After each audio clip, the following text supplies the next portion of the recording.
Assalamualaikum warahmatullahi wabarakatuh. Subhanallah walhamdulillah wa la ilaha illallah wallahu akbar. Adada khalqihi wa ridha nafsihi wa zinata arsyihi wa midada kalimatihi. Allahumma salli wa sallim ala sayyidina Muhammadin. Assalamu alayka ya Rasulullah wa rahmatullahi wa barakatuh. Wa ala alihi wa ashabihi wa man tabi'ahum bi ihsan ila yaumiddin. Subhanaka la ilma lana illa ma 'allamtana innaka antal alimul hakim. La haula wa la quwwata illa billahil aliyyil azim. Allah terus bahagiakan kita menikmati hidangan hidayah fajar melalui cahaya hati. Allahu Akbar. Terima kasih ya Allah. Terus perkenankan kami menikmati hidayah fajar ini hingga akhir hayat kami. Amin. Bersama asatid, guru-guru yang insya Allah diberkahi oleh Allah. Semua bisa cahaya hati pun dalam berkah Allah. Di samping kanan Arifin tentu tidak seperti orang Indonesia. Benar, beliau dari Yaman, ya, khas pecinya pun agak kelihatan sedikit. Ada Yamani kata beliau. Beliau masih muda dan beliau seorang doktor, ya, dan hafal Al-Quran dan guru para penghafal Al-Quran. Usia berapa hafal Al-Quran? 13 tahun. Umur 13 tahun beliau sudah hafal Al-Quran. Tentu karunia Allah kita bisa belajar di waktu fajar ini dengan seorang hamba Allah yang diberi banyak karunia oleh Allah untuk menjaga Al-Quran sebagai mukjizat. Allahu Akbar. Dan tema kita tazkiyatun nafs, pensucian hati. Tafadhal ya Syekh. Beliau bisa bahasa Indonesia loh. Bisa bahasa Indonesia, tapi kalau salah berusaha sehari. Oh, insyaallah banyak asatid di sini semua sama-sama belajar. Bismillahirrahmanirrahim. Alhamdulillahirabbil alamin wassalatu wassalamu ala asyrafil anbiya'i wal mursalin. Wassallallahu wasallam ala sayyidina Muhammad wa ala alihi wa sahbihi wa sallam tasliman katsiran ila yaumil. Di pagi hari ini saya mau bahas masalah tazkiyatun nafs. Kenapa saya mau bahas tema ini? Karena saya merasakan di zaman sekarang banyak orang yang pintar dan yang cerdas. Banyak orang yang hafal. Allah bilang dalam surat Al-Jum'ah, "Huwa alladhi ba'atha fil ummiyina rasulan minhum." Allah memutuskan seorang Muhammad sallallahu alaihi wasallam yatlu alaihim ayatihi, untuk mengajarkan ayat. Setelah itu Allah bilang wa yuzakkihim. Ibn Katsir alaihi rahmatullah bilang bahwa iblis alim. Allahu Akbar. Iblis itu punya ilmu, tapi iblis tidak lulus di sekolah Islam. Kenapa iblis tidak lulus? Karena merasa punya kelebihan dalam sisi ilmu. Oleh karena itu saya mau bahas tazkiyatun nafs. Allah enggak pernah sumpah 7 kali kecuali dalam satu tempat. Allah bilang wasyamsu wa duhaha. Wasyams wa duhaha. Wal qamar idza talaha. Nahar idza jalla. Sampailah sumpah 7 kali. Inti sumpah itu, intinya qad aflaha man zakkaha. Allahu Akbar. Qad aflaha man zakkaha. Orang yang sukses yang bisa tazkiyatun nafs. Oleh karena itu Al-Imam Al-Ghazali alaihi rahmatullah menulis buku namanya Ihya Ulumuddin. Karena datang waktu banyak orang yang hafal masalah fikih, hafal wajib, mandub, mubah, makruh, bisa falsafat seperti zaman-zaman sekarang. Maaf. Fakataba Imam Al-Ghazali, Imam Ghazali menulis buku namanya Ihya Ulumuddin. Karena ilmu agama ada tapi hampir mati. Fakatab buku namanya Ihya Ulumuddin. Ada sebagian dari anak muda sekarang yang baru menuntut ilmu bilang buku itu enggak bagus. La haula wala quwwata illa billah. Padahal buku itu datang dalam waktu umat Islam atau para ulama sibuk falsafah, Al-Imam Al-Ghazali Mujaddid menajakkan umat Islam harus kita kembali ke tazkiyatan nafs.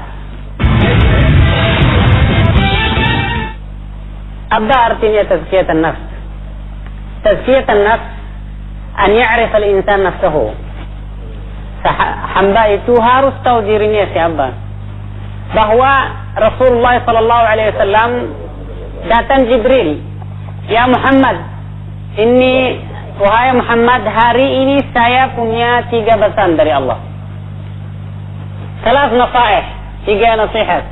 Wahid, ish ma syi'ta fa innaka mayit." Allahu Akbar. Ish ma syi'ta fa innaka mayit. Hidup berapa tahun? 10 tahun, 20 tahun, 100 tahun. Tapi datang waktu Anda akan meninggal. Wa ahbib man syi'ta fa innaka mufariquh. Allahu Akbar. Cinta siapapun, istri, harta, anak, tapi tetap setelah cinta datang waktu ada apa? Perpisahan atau mufarakah. Wa'mal ma syi'ta fa innaka magziyun bih. Yani lakukan sesuatu yang baik. Man 'amila salihan min dzakarin aw untha wa huwa mu'min falanuhyiyannahu hayatan thayyibah. Kenapa saya datang ketemu Ustaz Arifin ini? Sesuatu yang saya selalu belajar dari Ustaz Arifin adalah tazkiyatan nafs. Beliau ini seorang rendah hati dan tawadhu. Ini saya melihat Ustaz Arifin, saya kembali ke rumah saya atau ke tempat saya punya motivasi atau bisa dibilang iman saya tambah. Belajar dari Ustaz Arifin ini sebagai guru kita semuanya yang hadir di sini, tapi Ustaz Arifin tawadhu. Saya merasa kita sebagai Muslim butuh tazkiyah. Butuh tazkiyah. Harus tazkiyatan nafs itu apa? Kita harus tahu diri kita sebagai manusia bahwa datang waktu kita meninggal.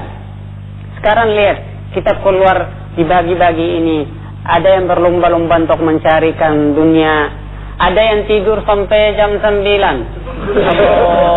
Sampai jam 9 berangkat. Masuk kantornya pusing. Pusing ya. Kenapa pusing? Karena udah salah. Udah salah untuk mengikuti program Islam untuk tazkiyatan nafs harus bangun jam 4. As-salatu khairun minan naum. Allahu Akbar.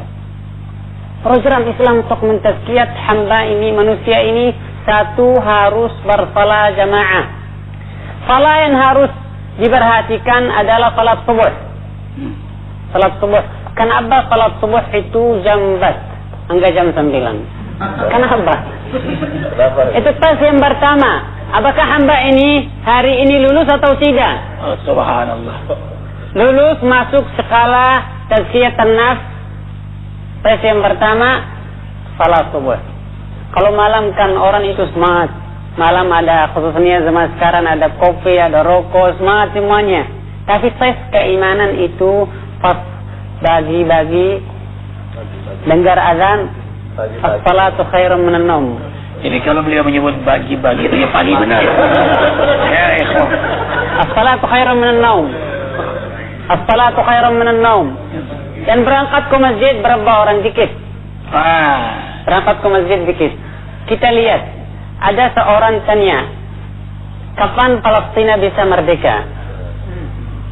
Ada orang Israel, orang Yahudi jawab, orang Palestina itu bisa merdeka kalau orang yang hadir salat subuh seperti orang yang hadir salat Jumat. Yang hadir salat Jumat banyak. Kenapa? Karena udah makan, udah mandi. Mau nggak mau harus ikut salat Jumat. Menurut saya orang yang susah juga ikut salat Jumat itu khatamallahu ala qulubihim. Hatinya udah terkunci. Oleh karena itu tazkiyatan nafs, an ya'rif al-insan nafsahu. Harus orang itu tahu diri. Kita melihat dalam Al-Quran ada seorang alim yang terkenal di Bani Israel. Namanya Bul'ani bin Ba'ura. Bul'ani bin Ba'ura. Allah bilang dalam Al-Quran, وَاتْلُوا عَلَيْهِمْ نَبَأَ الَّذِي آتَيْنَاهُ آيَاتِنَا. Orang punya ilmu, فَانْسَلَخَ مِنْهَا. Tapi la ya'mal bima amil. Tidak melaksanakan ilmu yang dia berikan ke orang yang lain. Apa yang terjadi? Bil'an bin Ba'ura, Allah bilang masaluhu kamathal al-kalb. Masaluhu kamathal al-kalb. Ilmu itu yang dipunya tidak ada artinya. Kenapa? Karena la yamtalikat tazkiyah. Karena tidak bisa cuci hatinya dan membersihkan hatinya. Salah satu syaratnya untuk tazkiyatun nafs, satu as-salah, dua az-zikr. Zikr. Ya ayyuhalladzina amanu idza laqitum fi'atan fathbutu wadhkurullaha katsiran. Dalam jihad, hinama nuqat, waktu kita ketemu musuh-musuh Islam, harus melakukan zikir. Kasihan sama orang yang bilang zikir itu bid'ah, itu bodoh menurut saya. Kenapa? Karena Allah menyebut dalam Al-Quran lebih dari 120 kali bahwa orang Islam harus berzikir. Kenapa? Karena manusia punya hati. Hati ini bisa jadi batu. Tsumma qasat qulubukum min ba'di dzalika fahiya kal hijarah. Oleh karena itu datang seorang sahabat ke Rasulullah sallallahu alaihi wasallam, "Ya Rasulullah, inni usalli." Saya salat. Tapi setelah salat saya enggak merasa ada hasil. Qala lahu Nabi sallallahu alaihi wasallam, "Alaika bi kathratadz dzikr." Banyak zikirannya. Datang seorang, "Ya Rasulullah, alayya dain." Saya banyak dain, utang ya, enggak bisa bayar. Ini pemeriksa yang dengar saya yang punya utang, obatannya kata Rasulullah sallallahu alaihi wasallam, "Alaika bi kathratadz dzikr." Allah. Al-Imam Al-Ghazali kata dalam kitab Ihya Ulumuddin sesuatu yang bagus. Bilang apa? La ya'zan Allah bidzikr illa liman yuhibbuhu. Allah tidak izin seorang itu zikir kecuali Allah udah sayang sama orang itu. Orang yang tidak bisa zikir artinya masih di mata Allah tidak boleh atau Allah tidak sayang sama orang itu. Seorang yang diizinkan salat, Asy-Syafi'i ditanya, "Kenapa saya susah salat tahajud? Kenapa saya susah salat subuh?" Asy-Syafi'i bilang, "Li'annaka fi 'ain Allah shaghir." Karena Anda di mata Allah kecil. Lau kunta fi 'ain Allah kabir, kalau Anda di mata Allah besar, la adzina laka bis salah. Al-Imam Al-Ghazali yaqul, "Man azina Allah lahu," barang siapa bisa zikir, itu artinya Allah udah sayang sama orang itu.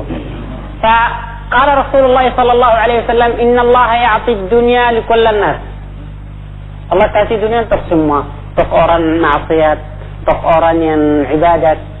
Wa la yu'ti ad-dina illa liman yuhib.